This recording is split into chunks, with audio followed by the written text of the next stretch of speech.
Let me tell you about two dogs I had once, all right?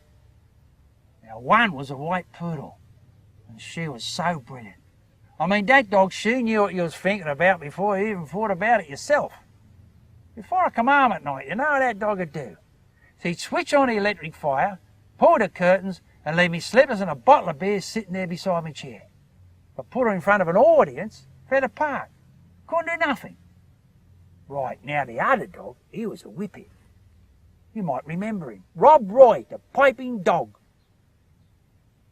Well, was quite a few years ago. Anyway, you see, that dog, he was fantastic.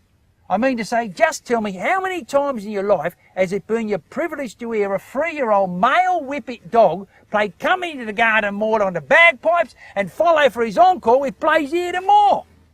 Agreed. Sensational talent. Ambition couldn't stop him rehearsing. Morning, noon and night he'd sit there blowing the bloody thing and working them bellows with his back leg. All night long if I let him. That's all he lived for, being on top of the heap. And brains. And he brains that whippet. Let me tell you, I had that dog 4.5 years before he expired from pulmonary exhaustion. And in all that time, that whippet couldn't even learn his name. I mean it. I mean, apart from his musical genius, that dog in human terms was educationally subnormal.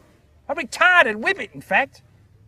I'd stub me toe on something and I'd say, God, I'd say. And who come running to me wagging his tail? That bleeding whippet.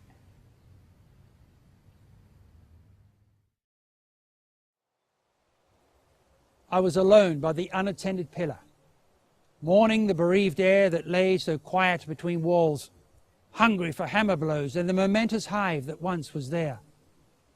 And when I prayed, my voice slid to the ground like a crashed pediment.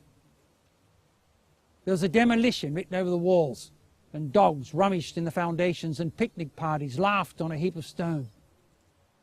But gradually I was aware of someone in the doorway, and turned my eyes that way and saw carved out of the sunlight a man who stood watching me, so still that there was not other such stillness anywhere on the earth.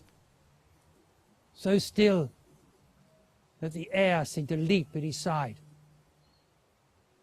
He came toward me, and the sun flooded its banks and flowed across the shadow. He asked me why I stood alone. His voice hovered on memory with open wings, and drew itself up from a chain of silence as though it had long time lain in a vein of gold. I told him, it is the king post. He stretched out his hand upon it. At his touch, it lifted to its place. There was no sound. I cried out, and I cried at last, "Who are you?" I heard him say, "I was a carpenter."